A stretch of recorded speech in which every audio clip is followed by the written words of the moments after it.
Assalamu alaikum, you're watching Views and News and I'm Faisal Rehman live from our Islamabad studios. Today we'll be talking about the economic situation of Pakistan. Prime Minister of Pakistan, Imran Khan, has really emphasized on one important factor, and that is about the uplifting of the economy. We've also learned that now the new model of economy is more towards the economic stability.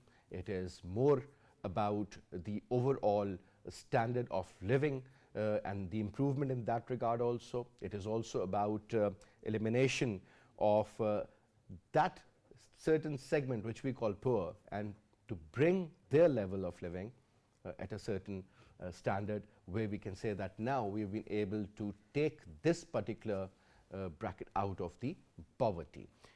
But again, the ideal model that the Prime Minister has in his mind is about the Chinese model.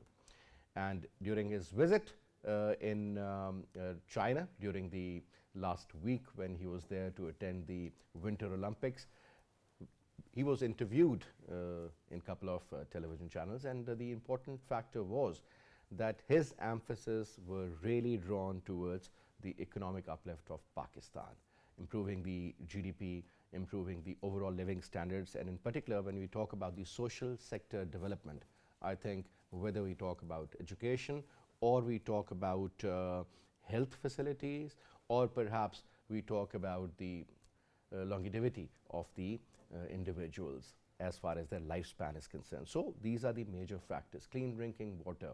Now we are also focusing on the food security, on the water security, especially on the agriculture side, on the industrial side, on creating new jobs, on also developing certain small businesses which can generate employment, so that things do settle down at the end of the day. Though it's a very tough ask, but yes, as they say, where there's a will, there is a way. Now, before we introduce you to our panelists, our production team has prepared a package, a report, and also signed back of the Prime Minister. Let's watch that first.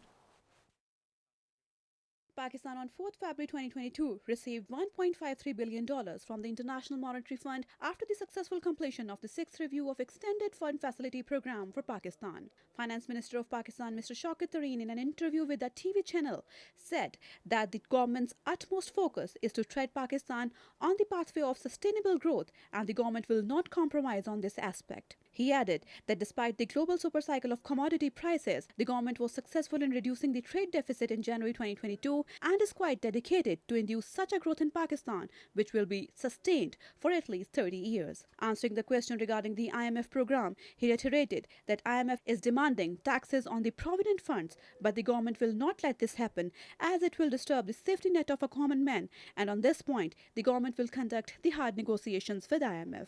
Regarding the visit to China, Shaukat Tareen declared China's visit as very successful and productive, and said that China has assured the support in increasing industrial investment in the realm of Phase 2 of CPEC project, so that Pakistan could have export-oriented and import substitution industrialization. Declaring the Chinese visit as very comprehensive, he told that about 20 Chinese industries have shown interest to start their projects in Pakistan in one-to-one meetings, and asked for better support system in this regard. Now we'll also show you a soundbite of the Prime Minister regarding the economy of Pakistan. My concentration is only on one thing: how to look after the 220 million Pakistanis. Half of them are not in a good place, who are hovering on the above poverty line, and half of them below. I mean, the bottom 50% is hovering on the poverty line. So my main concentration is how do we look after our people? How do we provide them their basic necessities? How do we bring rule of law in my country? Our whole emphasis, my government's emphasis, is on geoeconomics. We want to build our economy now and to lift our people out of poverty. And now to talk about it, let me quickly introduce you to our panelists. We have with us in our studio on my right is Abdul Jaleel Saab, who is a public policy analyst and also senior economist.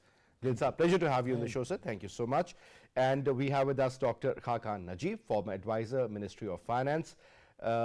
He's going to join us on the Skype, and we also have with us Dr. Niaz Murtaza, who's a political economist. Thank you very much, Niaz Saab and Khaqan Saab, for your time also in our show. But let me start off from you, Jaleel Sardar. First of all, I think a very important factor is about the economic uplift.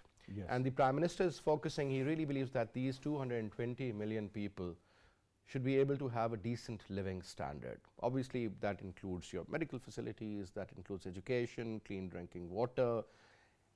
So now, whenever we talk about this poverty, or rather we talk about so many other programs, if you remember, there was this PRGF program, Poverty Reduction and Growth Facility during the Musharraf's time, and then so many other programs. Now we hear about SARS program. Prior to that, BISP, Benazir Income Support Fund, and so on. But so now the real emphasis seems to be towards agriculture and industry. Now these are the two major sectors, along with services obviously, that can bring in a lot of economic activity in any country. Now, sir, the Prime Minister believes that we should follow the Chinese model. Basic question, are we in that kind of a frame where we can actually adopt that? Do we have the capacity? Do we have the will? Do we have the complete ingredients to in fact follow that kind of a mindset, I would say, because that is the mindset that has brought the Chinese of the 1980s to 220. During the last almost 40 years, drastic change has been seen in China. And nobody ever thought that they'll be the almost largest economy in the world and they'll be dominating the entire globe. And yes, this is true. Are we on the right path? The direction is right. And do you believe that we have the capacity to follow that? And if not, what needs to be done? Faisal Sahab, this is a good question, that should we adopt a Chinese model or not. But first we should try to understand all those economic models which we previously adopted and implemented. Have they succeeded in giving us a dividends, economic dividends or not? Then when this question is asked, you will come up with a lot of frustration as well. There is something seriously wrong with all those economic models which we have adopted. For example, presently the government policy is focused on 3-4 sectors. Number one, poverty reduction. And the main mechanism for reducing poverty reduction here is it involves agriculture development, number one, because agriculture constitutes 22, 23, or 24% of the national GDP. Number two is that the government have pursued very vigorously the SARS program. SARS program is directly linked with poverty reduction program.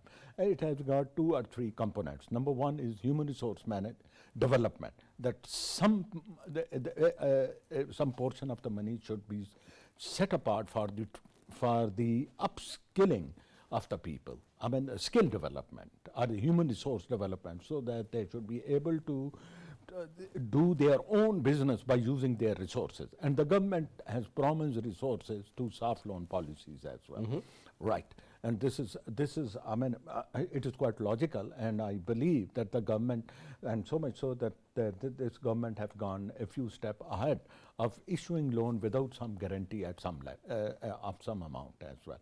This is good because most of the people, they do not have the guarantor as well. But still some mechanism can be evolved anyhow, number 2.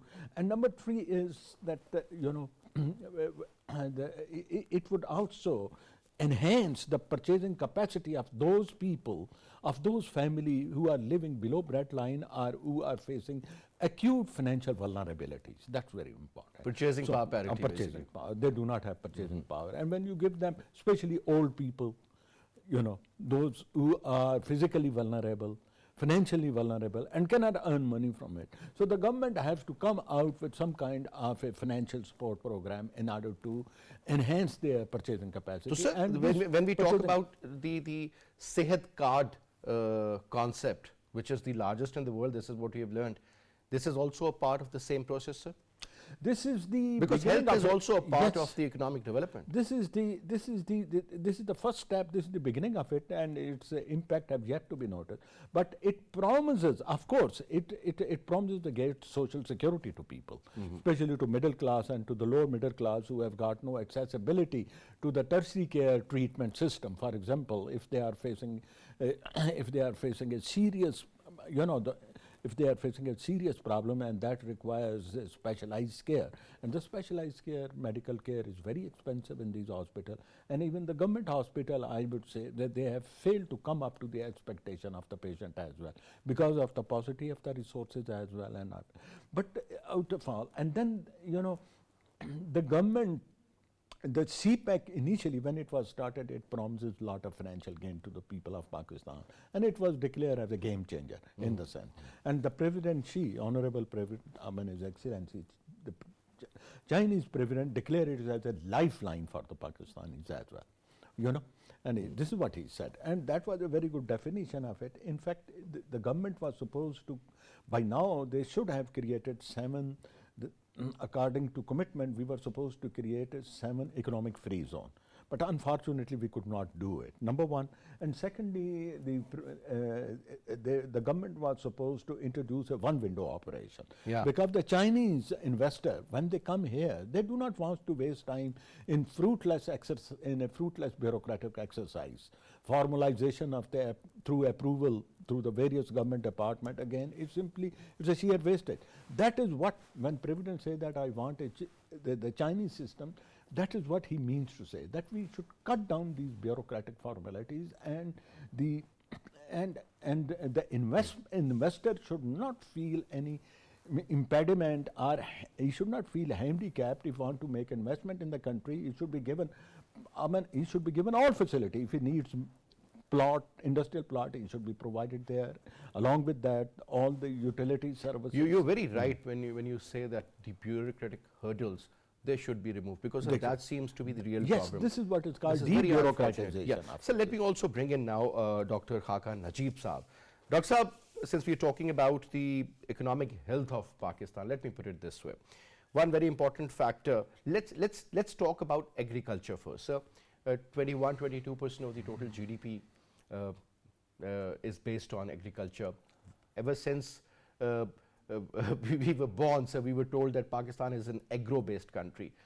But sir, even in 2022, we are still adopting the old formulas. There is problem regarding the fertilizers, the availability and the price. Then you talk about the conditioning of our farmers, sir, whether they have small lands or they have medium-sized lands. Per acre yield is still the lowest in the region, sir. There is no value addition. 50% of the fruits and vegetables, they go into waste just because we do not have the facilities to store them, and rather the way we keep the inventory. I mean, that is another problem. Infrastructure is so weak.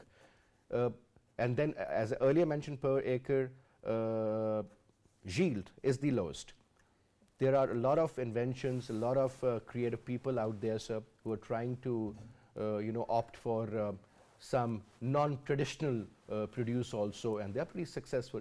Don't you think, sir, it's more or less like an agricultural mix, just like we have the energy mix, that we need to opt and go for those, I would say, products that can actually benefit the farmer and that can also look after the affairs of the country, sir? Let's start off from there. Dr. Khaqan. Bismillahirrahmanirrahim. Thank you for having me on the show. If I just take the liberty of commenting on your earlier question so that it becomes clearer to people that what actually transpired in China and East Asia. You see, I think it is very important to understand that the single factor that produced these poverty miracles in these countries was a consistent high growth of 7 to 8% over decades, which has lifted these people. This was further based on high domestic savings, high rates of investment, a cheerleading government, and a punishing state.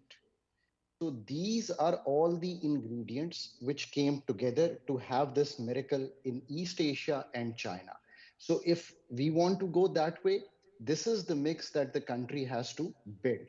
Today, it has to be supplemented further, not only high growth, but inclusive growth, which is job creating, distributive growth, as well as growth where people can reinvest and reap the benefits for a longer time. So this is what the country is looking for if we want to follow the East Asian or the Chinese miracle, which is the most reasonable miracle. The what we have seen is whenever we hit some kind of high growth, our sustainability comes into question, and that kind of leans me into your question. The problem that we continuously face is one of productivity. For example, in agriculture, our major four crops, their productivity is 50% of the world's best. So your costs are higher. That feeds into the inflation in the country. That also feeds into the fact that last year alone, food and food related imports were $10 billion. It is easy to blame the cars and the mobile phones when the ground reality is slightly different. Our cotton production went from 12 to 14 million bales at one time, has fallen back to 6 to 8 million bales. The second issue in agriculture is that we capitalized on the green revolution in the country in the 60s and the 70s, missed on the gene revolution, and are currently missing on the AI revolution, which is happening in the world. Our water wastage is about 50%. Our logistics, which is carrying the stuff from the farmer to the markets, is about 30% wastage. These are all serious issues that have risen in the country. Agri productivity overall not only feeds into the inflation, but also causes external imbalance. Now, this is what is going on. The way forward, of course, is that there are two very good documents that the Pakistan government has made. And as I always say, the local doctors have to do the local surgery. There is an agri transformation plan that the current government is working on. And in 2018, there was a national agriculture framework 2018 that was put together. These are solid plans that the country needs to follow. Agriculture productivity not only feeds into the industry, but the overall contribution becomes over 40% in Pakistan. So it is very, very important. And the good place to start is to tackle the agriculture in the country.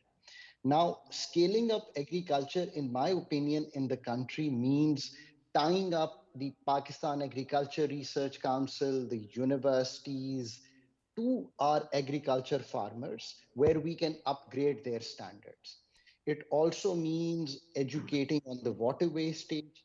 So this is all. The last thing I would add is that Pakistan's logistic framework will not improve with the local setup. I think we need some kind of, the Del Monte or the Kraft to come in to change this whole scenario because the wastage is high. So yes, agriculture is the right place to start.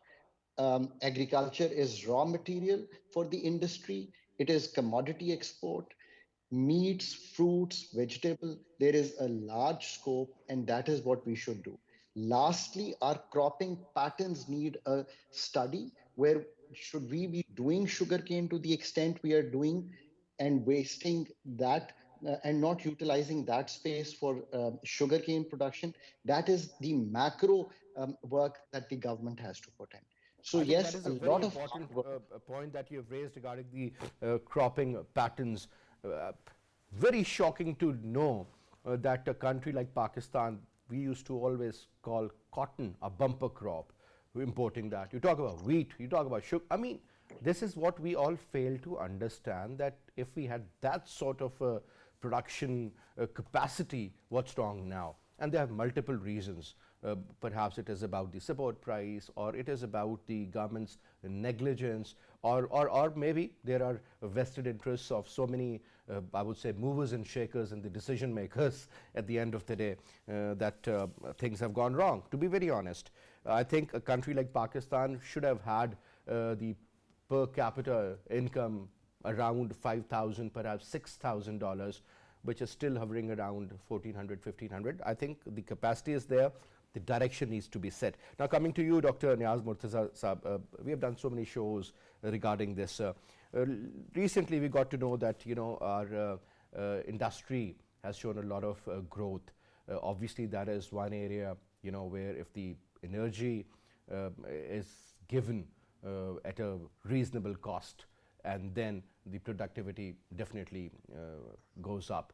But now, since our friend Khaqan Saab just mentioned that a lot needs to be done at various levels. But sir, this is what we have been talking about for the last maybe 30 years, 25 years. And slowly and steadily we are seeing that the GDP, the input of the agriculture is going down, services is increasing, whereas industrial output has gone down as well. I mean, I'm not talking about a particular year. This year we have shown growth. But what I'm saying is there has to be a proper mix, an adjustment, a bigger framework, and making sure that the implementation is there. One window operation, sir, God knows for how many years we've been talking about it, but that window still doesn't exist, to be very honest. And then we talk about the bureaucratic hurdles. So unfortunately, the major flaw in our system that is there. And then you talk about cost of doing business, sir. Obviously, when the energy is going to be so expensive, that is your major input, then you can't compete in the international market. We have lost a lot of market share as well. Your take, Murtaza Saab. Well, again, back to the basic question of, the model that we should be following. It seems like, there's a new flavor of the month every so often, depending on, where the Prime Minister goes. So sometimes it's the Chinese model, sometimes it's the Malaysian model. The Riyasat-e-Madina is obviously always there. Sometimes it's the Swedish model. But, a lot of these things probably are, out of reach for us at the moment. The gap between us and East Asia is so huge now. The problem is not that we are not catching up with East Asia. The problem is that we are falling behind even in South Asia. So if you were talking about per capita income, our per capita income is now number 6 out of 8 countries in SAARC. It's just ahead of Nepal and Afghanistan. So, before we lurch into, all those grandiose models, why not, start looking around at some of the South Asian countries that are doing better than us, much better than us. So why not talk about the Bangladesh model? It may not be good for our ego to be saying that, we should be following Bangladesh, given the fact that, we were part of one country and they were behind us. But the fact today is that, Bangladesh is much ahead of per us capita today. income than India. I mean, I think they have done a remarkable They are job, not sir. dependent on IMF. Their last program was in 2012. They had a small program due to coronavirus recently. But their our biggest problem is our external balance, the current account deficit that we keep having, and they don't have that problem. And they did not go around looking at the world. We'll copy the Chinese model, the Malaysian model. They made their own model. So why not, look at that, and at least, Bangladesh is more similar to us in terms of socio-cultural background, in terms of, the level of development, and look at, how they've been able to get their export industries going to a situation where their export is almost double ours. It's close to about $50 billion.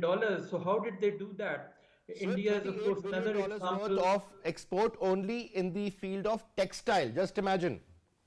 Yeah, even in textile, and they don't have cotton, they don't produce cotton. That's what I'm They saying. import cotton and they still are able to make it and then sell it. So, let's be more realistic. The Chinese model, the Malaysian model are too far from us. But, the basic thing is we have to get our industry going.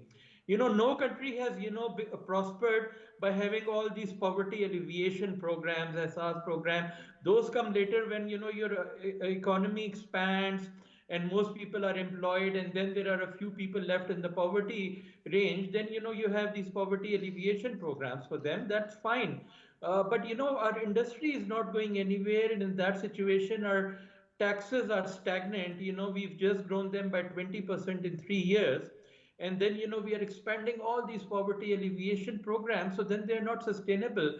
So first focus on, your industry, which of course includes agriculture, your manufacturing, get your exports going, and then, talk about expanding the poverty alleviation program, and even those we are not sure. You hear about a new program every day, but then if you go to the SR's website, you don't even get a clear idea of what the budgets are. Some of the programs are not even funded by the government, like these langars and so on.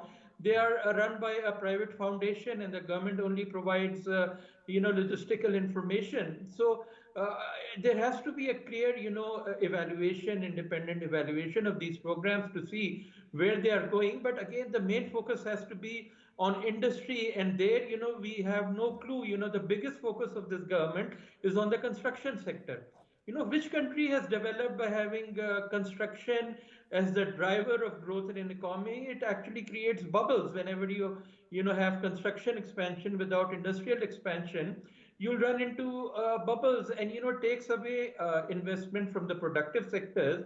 And the main focus of the government is on that, and there even it's run into problems with the Lahore project. So there is no clear industrial policy, strategy, vision of how we are going to go ahead and even try to compete with countries like Bangladesh and India. I think that is a very important point, sir, because at the end of the day, value addition is the name of the game. Now, sir, if you allow me, sir, we've also been joined in by Dr. Kamran Naqi Khan Sahab, who is a senior economist and a marketing strategist. Dr. Sahab, Assalamu alaikum. Faisal Sahab, theek sir. Okay. Sir, thank you so much for your time. Now, Dr. Sahab, now we'll be talking about exactly where your expertise are, in fact, and tell us, sir, about the model, the strategy through which we can, have that kind of a strength, in our economy. Now, Dr. Saab, one important factor is that we have always talked about product diversification. We have talked about value addition in our programs. Now, I fail to understand that what's wrong either with the people or the government or both perhaps, or the system in general, that we have a great formula. But when it comes to the implementation, sir, that is where we fail.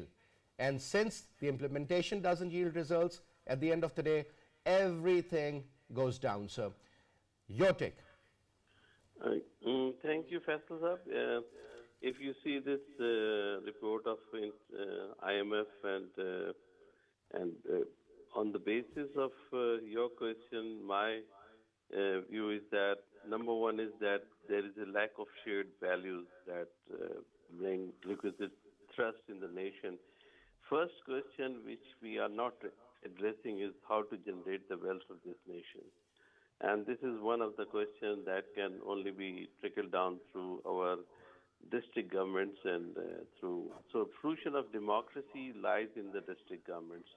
And unfortunately, we have failed to implement true district governments in Pakistan. This is one of the reasons that we have failed to devolve fiscal and financial devolution, and that is one of the reasons that we don't have that quality of standards in terms of health, in terms of education, in terms of technical education, in terms of building every district with one product, or what is the core competence of each district is. Like if Sialkot is the core competences in export, which export we are talking about? We are talking about sports, we are talking about technology, or we are talking about surgical instruments, or we are talking about modernized surgical instruments or not, and devices. So all these are very much linked with the education and technical and know-how.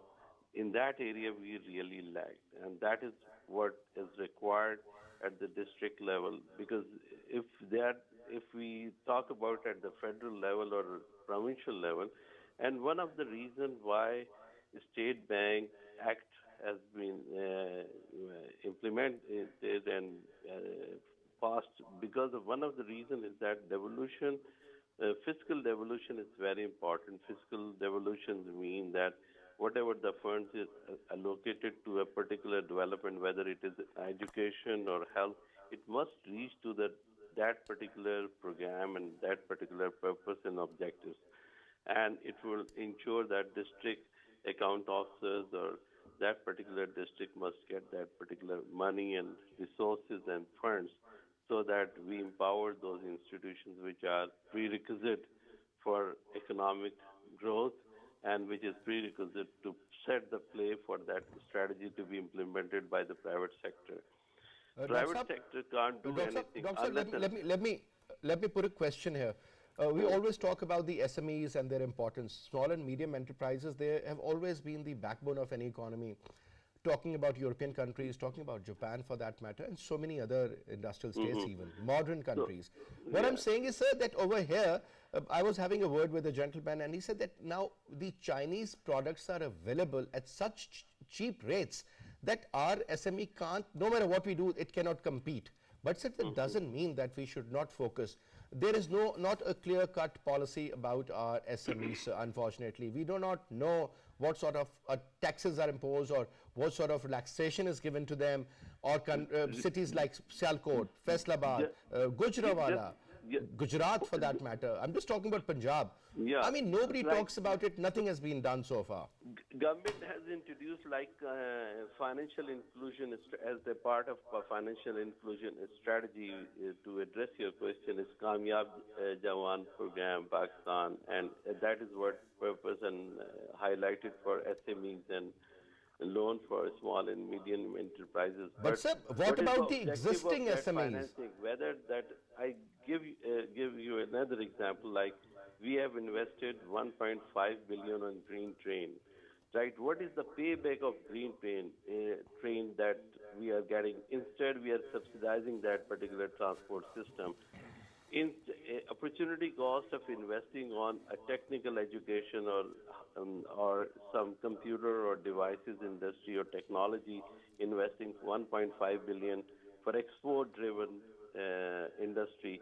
If that investment definitely payback would have been, if we had invested on that, would be somewhere $500 million or $1 billion. So whatever we are investing, we should see that how much each investment is bringing in the form of export return. That is very important. So that is still IMF reports. It has reported that Pakistan's export growth is still lower in terms of GDP for the last 1 decade. Though we are claiming that our export is growing, but in proportion to the GDP, it is not growing. It isn't, sir. No, exactly. I totally agree with you. So that is what problem is, and that can only be possible because whatever we are exporting, we are lowest rank of the export in the supply chain. We are exporting raw materials. We are exporting raw products, not finished technological-driven products. If those products are, if we invest on those areas, the return certainly would come after 2 to 3 years. That's why the tourism sector is the only sector where we can really bring some kind of investment in attraction, and that can be helpful in the short to medium term. By the time our small and medium enterprises are export driven and they start getting the competitive advantage, or that is only possible when there is a foreign direct investment and or technological, some joint ventures and projects which Chinese government has promised. But again, they have also indicated a lot of bottlenecks. That is, they have identified that you have mentioned that there are a lot of agencies and hurdles. So now Prime Minister has promised Chinese investors that certainly it would be a one-window operation. So those all hurdles and impediments. So this is what a really serious problem is. IMF has identified 3 important things which Faisal, I must say. We'll just get back to you on that, sir. We'll just get back to you on this, sir. Now, bringing you, Jaleel Saab. Recently, there was this interview of the finance minister on the television, and he was talking about the gaps as far as your exports and imports is concerned. Obviously, that is something of prime concern. People do not know exactly what sort of a deal is being done with IMF. I mean, that is of prime concern. Sir, I fail to understand that when the approval of $1 billion is done by the International Monetary Fund that they will be giving us, just 1 billion I'm talking about, sir. The rupee, in fact, was appreciated by around 90 pesos in 1 day. 1 day. What I'm saying is, sir, that I mean, this is the condition of Pakistan, to be very honest. We have been hearing that, whenever there is this industrial takeoff in any country, the imports are always on a rise and there is a scarcity of dollar. And this is what the FM said the other day as well. But the problem is, sir, that we have been hearing that, we have been importing a lot of machinery, we have been importing, and that is going to be so productive at some stage that eventually that is going to benefit. So this is 2022, stagnant export. Thank God to the remittances that we have something coming in, sir. And I would say that hats off to our people. I wish they were more skillful. These remittances could have been doubled or tripled. This is what India is looking at. This is how China is looking at it. But sir, unfortunately, nothing has been done. Faisal sir, it's a very big challenge. What we were discussing about that how we can have a turnaround in our economy. And one of Murtaza Sahab has very rightly said, he said that until and unless you do not firm up and develop and expand your heavy industrial bases, and in order to activate your manufacturing sector, you will not be able to cut across and achieve a breakthrough in our economic gains. This is a very big fact, and there is a hard reality which we will have to confront and which we will have to face like a future challenge. That is heavy industry or the manufacturing sector, whatever it is, on which the economy entirely depends upon, because this is the sector which creates health, which creates resources, which creates job for the people, right? And the people, the private industrial sector, it depends upon your high tax. And high tax depends upon three, four, 5 factors. Number one is the high tech. It depends upon artificial intelligence or the supercomputer technology, I would say. And I'm not using the simple computer technology, supercomputer technology. Robotic sciences are very important now, and they are taking over the world. And in days to come, you will see after 5 years, most of the corporate sector would be driven by artificial intelligence all over the world. So this is a big challenge, because that's the very proficient sector. It ensures heavy production, it ensures perfection, it ensures high quality product as well. Without adopting this culture of high tech, we will not be able to achieve any breakthrough, number one. And number two is metallurgical sciences base. We do not have a metallurgical sciences base. Without that metallurgy, strong metallurgy, how can you create a hardware in this country as well? We have got a good base for the production of, iron or high graded steel or high graded element, high graded alloys such as Steel Mill of Pakistan. But the question is that this institution from the day one, barring a few years, it has always been in a state of a crisis, and it has failed to come up to whose the fault is it, sir? Whose fault is it? Wrong decision making is the problem. So this was an institution which was supposed to provide us, which have to fulfill our metallurgical need in the country. And without metallurgical, without metallurgical basis, you cannot go into a hardware production and in a heavy industry as well. Computers, then this metallurgy, and then you. So it's a very big, I would say, if you see, it's a big challenge of human resource management as well. This high skill, high professional level, that is that's another factor. We have to develop a number of center of excellence in the country. Are they producing the manpower which is well equipped with skills and with professional capacities to develop these institutions or not? The answer is no. Express my pessimism. The answer is no. They have got the capacity. Unfortunately, we have never tried it. We don't develop any connection. So we do not even have those polytechnical institutes. Everybody can't become an MBBS doctor and a heart specialist at the end of the day. You need to have so many other people attached. The question is, once again, I will say the economic management policies are suffering from a lot of limitation as well. The government should also focus on this area as well. If you want now, to sir, government, I mean, we all know about the capacity of any government. I mean, forget about the political parties, the power or the excellence. But one thing, I mean, let me come to you, Khaqan and Najeeb Saab. one important factor, and that is about the human resource management, sir.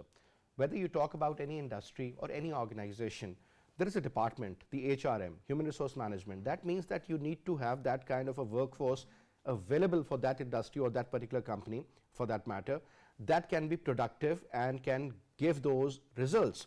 Now, unfortunately, sir, you talk about any government institution, forget about WABDA or railway or steel mill for that matter, because more people have been inducted for political reasons. Capacity is beyond disgrace, I would say. And at the end of the day, sir, we are talking about 2022, where the world is in a different direction, sir.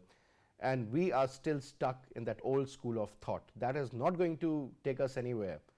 Don't you think that you can't be a champion of all? You just need to focus on 2-3 products, and that should where you should champion the productivity or the production of that particular setup. And just like Cuba for that matter, they are known for their medicine, or cigars for that matter. I mean, sugarcane is another industry. What I'm saying is that smaller countries still have shown excellence in certain fields. Why do we want to be the jack of all trades and not the master of one? Even we had the capacity, but we lost it. We lost the market shares also. So Faisal, I think you've pointed to a very important aspect, and that is where I think Pakistan needs to have its own model. And in its own model, we need to be very clear on certain aspects. Do we want to keep running the state-owned enterprise? Then we must develop the human resource to run them. We must have independence, we must have financial autonomy, and we must run them themselves. We don't want to do that, then we should move on to a privatization agenda. I mean, we are 3.5 years into the government. Even if you go 10 or 20 years behind, our privatization beyond the banks and the telephony sector did not pick up. We are running the power plants, we are running the aviation sector, we are running the railway. Either run them well or let the private sector run. So I don't think fundamentally we have decided on the tough calls that need to be made in the country. To say implementation is a problem, I think implementation is a secondary problem in Pakistan. We haven't fundamentally decided. On the agriculture, you still want to set the wheat price, you still want to set the sugarcane price, you don't want to let the market work. So again, fundamentally, you have not agreed as how you want to move. You have 5.2 million SMEs in the country. That is 99% of the overall industry in the country. But you are incentivizing real estate where the amnesties are coming, which are escalating the prices in the country. So have you fundamentally agreed to realign your incentives? I am not sure if you've done that. You have regulatory setups which are regulating the country's economy, but not creating a competitive market. So you have not been able to give them a clear vision that part of your job is market promotion and not only regulating the sugar mafias in the country. On the export sector, we have not been able to connect with any of the global value chains because we have not upgraded our export industry, and textile remains to have all the incentives, whether it's cheaper electricity, whether it's cheaper gas, whether it's cheaper financing. And so that is the only part growing, and the value added in terms of the IT, in terms of what the world need, in terms of the mobile phones. I'll give you an example. Vietnam alone exports over $72 billion to one company in South Korea, Samsung, the phone parts. That is the kind of niche that you were rightly talking about. We have not found that yet. Going in exports from 28 to $30 billion is hardly going to make a difference. We are at 10% of GDP in exports, and we are over 25% of GDP in our imports. That imbalance creates the current account crisis every time in the country. So $2 to $5 billion is not going to change that. In the end, I also want to point out that we are overemphasizing new taxes in the country. For God's sake, realize if we were to implement the complete taxation proposals that exist in the country, a credible research study says that our revenue we have a 50% tax cap On the other side are the expenditures. That's correct, sir. I 500, just last point, Faisal. 500 billion is our pension budget alone. How can we improve on our fiscal deficit and be self-sufficient? So these are the large visionary things that we have to create if we need to have what I always call a Pakistan model. All right. That very well said. Niaz, Murtaza Saab, last comment we'll take from you. So whenever there is an industry or there is a sector that is not performing well, obviously that is considered a sick unit. And either it's bankrupt or otherwise, then it is sold or somebody takes over with certain incentives, and with a lot of effort, either you make it or you break it. Even a country like Pakistan, I would say, is sick in terms of that. No matter if you have $1 trillion worth of gold or $1 trillion worth of natural gas deposits or whatever, at the end of the day, if they are not utilized, there is no point. So the world is moving towards the green revolution. We are going towards the coal.